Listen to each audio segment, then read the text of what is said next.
안녕하세요. 저는 일산에 사는 60대 중후반의 남자입니다.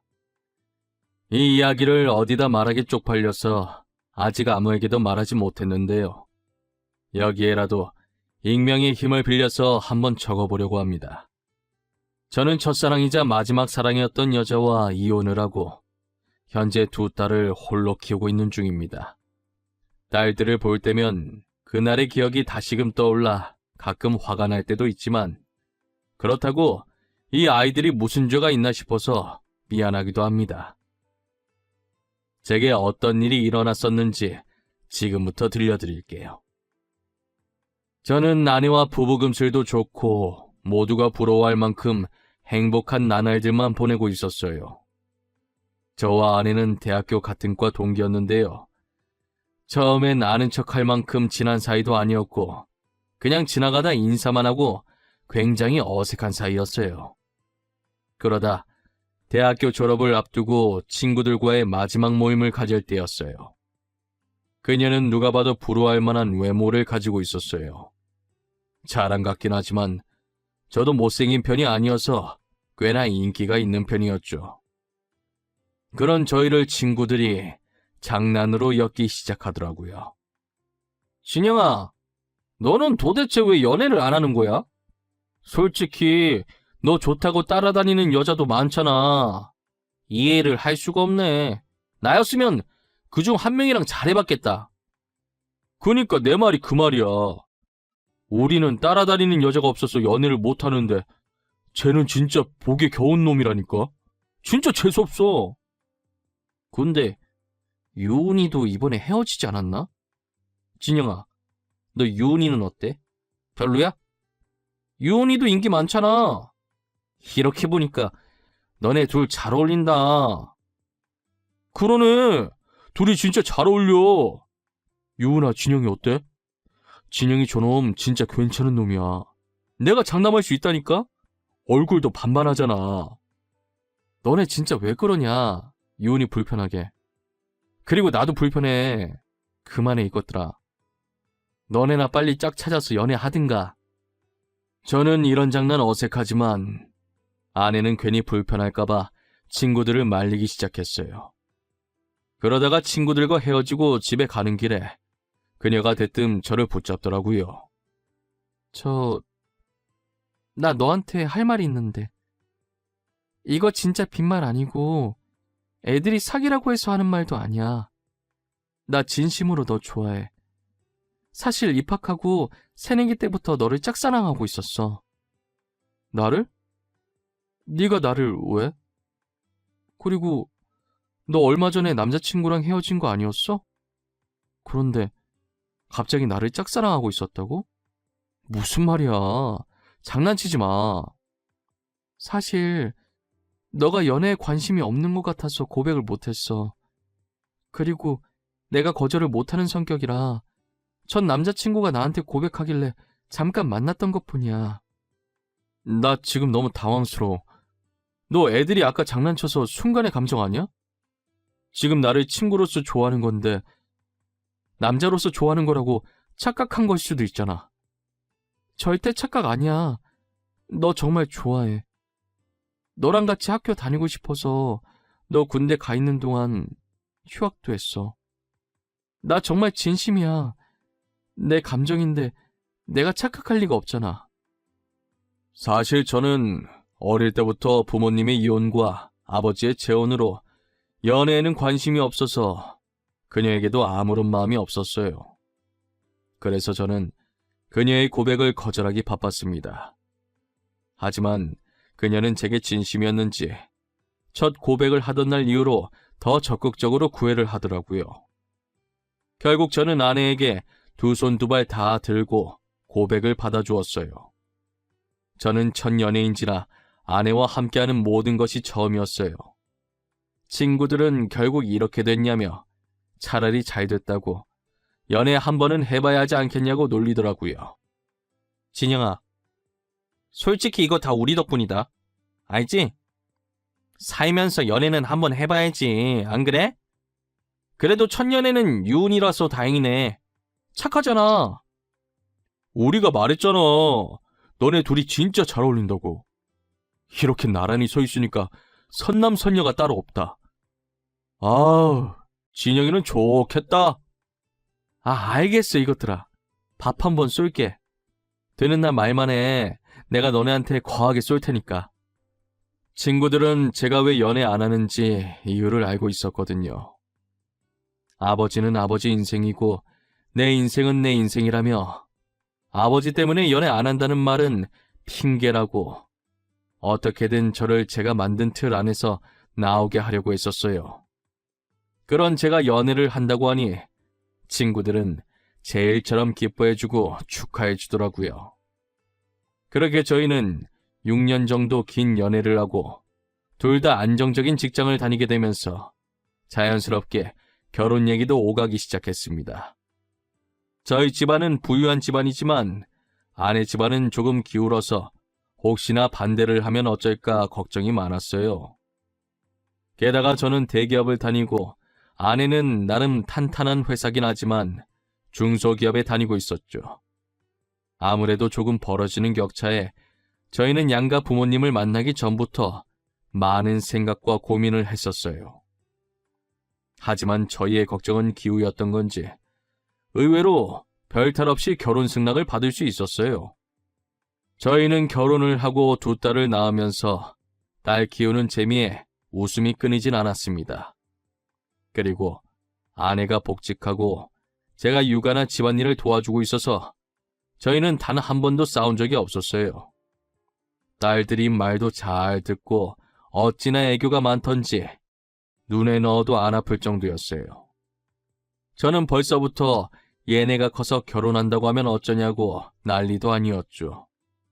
그럴 때마다 아내는 옆에서 주책이라고 다 크려면 아직 한참 멀었다고 하면서 웃었어요. 저희 딸들이 태어난 후 1, 2년까지는 아내와 반박이었어요.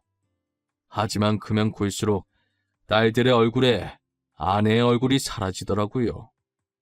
그렇다고 해서 제 얼굴을 닮은 것도 아니었어요. 그러면 안 되는 걸 알지만 그때부터 상당히 좋지 않은 느낌이 드는 거예요. 저는 저와 닮은 구석이 전혀 없는 딸을 보면서 아내를 의심하기 시작했어요. 혹시나 하는 마음에 아내가 잘 때 아내의 휴대폰을 들고 거실로 나왔습니다. 아내의 폰에 잠금이 걸려 있었는데 다행히 제 생일이라서 쉽게 풀 수 있었어요. 저는 곧바로 카톡방부터 들어가서 남자들과 나눈 대화가 없는지 찾아보기 시작했어요. 그런데 연락하는 남자라고 해봤자 저와 사촌 오빠 이렇게 둘뿐이더라고요. 다른 건 지극히 평범한 업무 연락밖에 없었어요. 저는 괜히 의심을 한 건가 하는 생각이 들면서 아내에게 미안했어요. 그로부터 얼마 뒤 아내가 야근을 한다길래 밤에 여자 혼자 돌아다니면 위험하니까 제가 아내를 데리러 아내 회사에 찾아간 적이 있었어요. 아내 부서를 찾다가 회사 직원이랑 마주쳤는데 아내가 이미 퇴근하고 없다는 거예요. 혹시 죄송하지만 마케팅부 김유 대리님 자리가 어딘지 아시나요? 김유 대리님이요? 마케팅부라면 아까 퇴근 시간에 다 같이 퇴근하셨는데요. 그런데 무슨 일 때문에 그러세요? 지금 이 시간이면 야근하는 사람 말곤 다 퇴근하셨어요. 김유은 대리 남편인데요. 오늘 야근한다고 하길래 데리러 왔거든요. 제가 잘못 알았나 봐요. 일하시는데 방해했네요. 죄송합니다. 아내가 퇴근했다는 얘기를 들은 저는 도대체 왜 거짓말을 한 건가 싶었어요. 그렇다면 지금 아내는 어디에 갔을까 생각하게 되었죠. 결국 저는 다시 아내의 외도를 의심하기 시작했습니다. 다음 날에도 아내는 프로젝트 때문에 야근을 한다고 하더라고요. 저는 이날 아내의 뒤를 몰래 쫓아가 보기로 마음먹었어요. 저희 회사가 아내 회사보다 일찍 마치기 때문에 퇴근하자마자 아내 회사로 갔습니다. 아내 회사 주차장에서 몰래 아내가 나오기만 해 지켜보고 있는데 아내가 어떤 남자와 같이 회사에 나오더니 나란히 한 차에 올라타더라고요. 남자의 얼굴을 자세히 보는데 아내의 사촌 오빠였어요. 저는 아내에게 사촌 오빠와 같은 회사에서 일한다는 얘기를 들은 적이 있었어요. 하지만 사촌 오빠의 약속이 있다고 제게 사실대로 말하면 됐을 일을 왜 굳이 거짓말까지 치면서 만나는 건가 싶었어요. 저는 아내가 타고 있는 차 뒤를 바짝 붙어서 쫓아가기 시작했어요. 혹시라도 놓칠세라 잔뜩 긴장한 상태로 운전해서 그런지 손에 땀이 다 나더라고요. 그들이 도착한 곳은 호텔이었어요. 둘은 익숙한 듯 자연스럽게 체크인하고 들어가더라고요. 저는 들어가는 모습과 체크인하는 모습을 몰래 동영상으로 찍어놓았어요.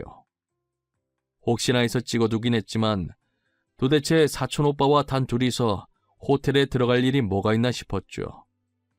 일단 외간 남자는 보이지 않는 것 같아서 혼자 집으로 돌아왔습니다. 아내는 늦은 밤이 되어서야 집에 들어왔어요. 분명 아내는 제게 먼저 자고 있으라고 문자를 보냈었는데 제가 안 자고 거실에 앉아 있으니 문 열고 들어오는 순간 까무라치게 놀라더라고요. 뭐야 당신, 왜 이렇게 놀라는 거야? 귀신이라도 본 사람 마냥. 뭐 죄 지은 거라도 있나 봐? 죄는 무슨, 아무것도 아니야. 근데 당신 왜 안 자고 있었어? 내가 먼저 자라고 문자 보내놨잖아. 내일 출근 안 해? 일찍 일어나야 하는 거 아니야? 그러는 당신은 왜 이제 와? 나한테는 야근한다고 하더니 사촌 오빠랑 약속 있었던 거 왜 말 안 했어? 당신이 그걸 어떻게 알았어? 내가 사촌 오빠랑 약속 있었던 거 어떻게 알았냐고. 혹시 내 뒷조사하고 다녔어? 왜 이렇게 흥분을 해? 그냥 오늘 나도 늦게 맞춰서 같이 가려고 데리러 갔는데 직원이 당신 사촌 오빠랑 같이 퇴근했다고 하길래 말한 거야. 아, 그랬어? 연락하고 오지 그랬어. 오늘 일이 생각보다 빨리 끝나더라고. 그래서 사촌 오빠랑 같이 저녁 먹고 들어왔어. 이야기 좀 나누다 보니까 늦어버렸네. 아내는 당황해하더니 나름 자기 딴의 변명을 늘어놓더라고요.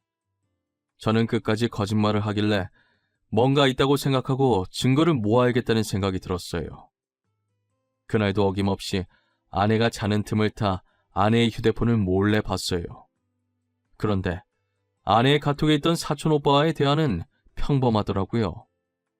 일상적인 상사 뒷담과 나중에 점심시간에 뭐 먹을 건지 이런 내용밖에 없더라고요.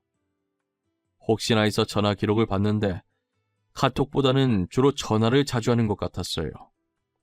저는 카톡은 포기하고 둘이 직접적으로 만나는 증거들을 모아야겠다고 생각했어요. 아내가 야근이 있다고 하는 날이면 저는 퇴근을 하고 바로 아내의 회사로 달려갔어요. 아내는 퇴근 시간에 맞춰서 사촌 오빠와 함께 회사를 나오더라고요. 저는 또다시 야근한다고 거짓말한 아내에게 화가 났어요. 회사로 나온 이들은 그때 둘이서 갔던 그 호텔로 들어가더라고요. 이 모든 것은 제가 영상으로 다 담아놨고요. 저는 로비에서 그들이 나올 때까지 기다렸습니다.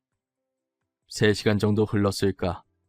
저는 엘리베이터 문이 열리는 순간 내리려고 하는 두 사람에게 다가갔고 그런 저를 아내가 발견하고 엄청 놀란 표정을 짓더라고요.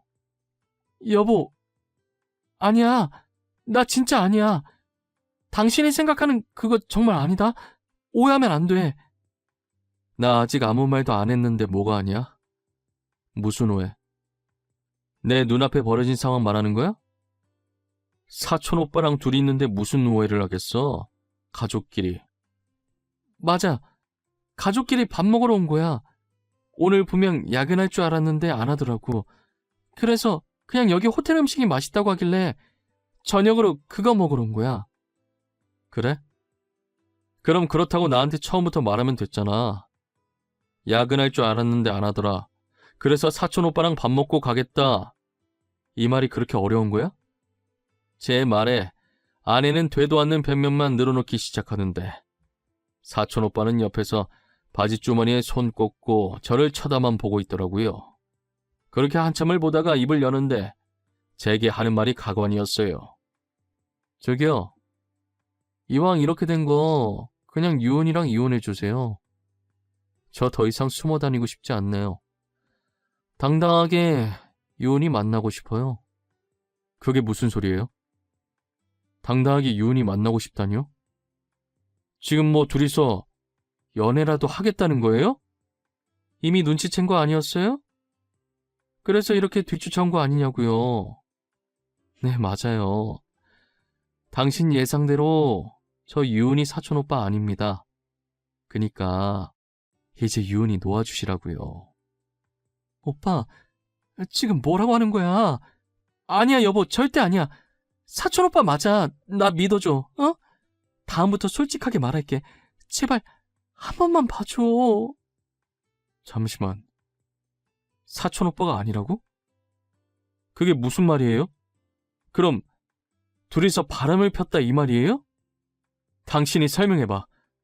지금 내가 한 말이 맞는 거냐고! 알고 보니 그 남자는 사촌 오빠가 아니라 상간남이었더라고요. 저는 계속해서 야근한다고 거짓말 치길래 따지고 있었는데 상간남은 제가 모든 것을 다 알고 뒤쫓아왔다고 생각을 했던 거죠. 그래서 사실은 사촌 오빠가 아니라 상간남이라고 밝힌 것이고요. 사실 둘 사이를 의심을 하긴 했지만 직접 들으니 너무 충격적이더라고요. 저는 그 자리에서 아내에게 이혼하겠다고 선포했습니다. 아내는 절대 이혼할 수 없다며 한 번만 봐달라고 하더라고요. 제가 절대 봐줄 생각이 없다고 했더니 그럼 아이들은 자기가 데리고 가겠다고 했어요. 딸들은 제 친딸이 아니라고, 사실 상간남의 딸이라고 하면서요. 아내는 제가 부유한 집안의 자식이라는 걸 알고 일부러 접근한 것이었어요. 그래서 제 호적에 있는 딸들을 데리고 가서 양육비라도 받을 작정이었던 거죠. 하지만 저는 제 친딸이 아니라고 해도 제가 사랑으로 키운 자식들이니 친딸이나 마찬가지라고 절대 줄 수 없다고 했습니다. 저는 그동안 모아둔 증거들과 호텔에서 삼자대면 하고 있을 때 몰래 녹음했던 것들로 이혼 소송과 상간남 소송을 손쉽게 해결할 수 있었습니다. 당연히 딸들의 양육권도 제가 가지고 올 수 있게 된 거죠. 알고 보니 그 남자는 아내가 부유한 집안인 줄 알고 있더라고요. 그래서 저한테 그렇게 당당하게 나왔던 것이고요. 아내가 입은 옷과 가방이 모두 명품이었는데 그게 제 돈이었던 건 몰랐나 봐요. 명품으로 휘감은 겉모습만 보고 부자인 줄 알고 아내에게 접근했던 거예요. 쥐뿔도 없는 아내와 상간남은 제게 위자료로 전 재산을 주고 나락으로 떨어지게 되었습니다. 제가 익명으로 그들이 다니고 있는 회사 커뮤니티에 글을 올리고 회사 팩스로 증거 사진들을 보내니 소문이 퍼져서 다니던 직장에서도 잘리게 되었어요. 이력서를 아무리 넣어도 인사고과가 좋지 않아서 뽑아주는 회사가 없었다고 하더라고요. 이건 본인들 무덤을 본인들이 직접 한 것이라고 생각합니다. 저는 그런 그들에게 아이들 양육비는 받을 생각은 하지도 않았어요. 오히려 온전히 제 힘으로 아이들을 키울 수 있어서 좋았어요. 그래야 제 자식이라고 떳떳하게 말할 수 있을 것 같았거든요. 딸들은 홀아버지 밑에서 반항도 한 번 안 하고 사춘기 없이 잘 자라줬어요. 큰딸은 의사가 되었고 막내딸은 공부를 더 하고 싶다고 해서 현재 유학을 갔어요. 최근 전 아내가 딸들이 너무 보고 싶다고 제게 연락을 했더라고요. 그래도 친엄마라고 딸들에 대한 모성애는 있었나 봅니다. 저는 연을 끊게 할 자격까지는 없으니 만나기는 해줘야겠다고 생각했어요. 둘째는 해외에 있어서 못 보고 큰딸은 엄마를 한번 만나보고 싶다고 하더라고요. 그래서 큰딸이라도 전 아내와 만나게 해줬습니다. 그런데 전 아내를 만나고 집에 돌아온 딸은 씩씩거리면서 화를 내기 시작하더라고요. 아빠, 나 다시는 엄마라는 사람 안 만날 거야. 그러니까 엄마 연락 오면 나한테 말하지 마. 나 찾으면 없다고 해. 나도 시은이랑 같이 유학 갔다고 해. 알겠지? 우리 딸이 왜 이렇게 화가 났을까? 엄마 만나서 무슨 일이 있었어? 아빠한테 말을 해야 알지. 왜 그러는데? 앞으로 엄마라고도 하지 마. 나 엄마 없어. 나 참 어이가 없어서 말도 안 나와. 아니 글쎄, 그 여자가 내 친아빠라는 사람을 같이 데리고 왔더라고.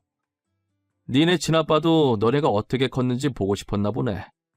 나도 같이 왔을 거라고는 생각을 못했는데. 친아빠? 나 아빠는 지금 내 앞에 있는 아빠 한 명밖에 없어. 누가 내 친아빠야? 나보고 그 남자 아프다고 내가 의사니까 딸이 친아빠 치료해주고 치료비 내줘야 하는 거 아니니? 그 사람들 진짜 미친 거 아니니? 얼굴에 철판을 몇 개를 깔아야 그런 말을 한다니. 진짜 염치도 없는 사람들이네. 다시는 만나지 마. 나도 핏줄이라서 만나게 해줬더니 이게 뭐하는 짓이야? 전 아내와 상간남은 자기들 친딸이 의사라는 거 알고 일부러 만나려고 했더라고요. 딸한테 해준 것도 없으면서 다 커서 의사가 되니 자기들 치료해주고 치료비까지 내라고 하다니 사람의 탈을 쓰고 어떻게 그럴 수 있나 싶었어요. 저는 전 아내에게 사람이 이렇게까지 뻔뻔할 수 있냐면서 다시는 연락하지 말고 애들 앞에 나타날 생각도 하지 말라고 문자 남기고 차단했습니다. 전 아내와 상간남의 뻔뻔한 태도에 온몸에 소름이 돋을 지경이었어요. 아이에 대한 정도 없으면서 본인 이득만 취하려고 한다니요. 낳아줬다고 해서 다 부모는 아니잖아요. 그동안 딸들이 당당하게 멋진 아버지가 자신들을 홀로 이렇게 잘 키워주셨다고 말하고 다녔었지만 저는 그런 딸들을 보며 늘 미안했었어요. 하지만 더 이상 엄마 없이 키웠다고 자식들에게 미안해하지 않으려고요. 오히려 미안해하며 살아야 할 사람들은 전 아내와 상간남이라고 생각합니다. 여러분들은 옆에 있는 사람들과 꼭 행복하시길 바랄게요. 저는 비록 결혼에 실패했지만 다른 분들께서는 사랑하는 사람과 평생 함께 하셨으면 좋겠어요. 늘 건강하시고 이 시국도 조심하셨으면 좋겠습니다. 이때까지 저의 이야기를 들어주신 모든 분들께 감사합니다. 행복하세요.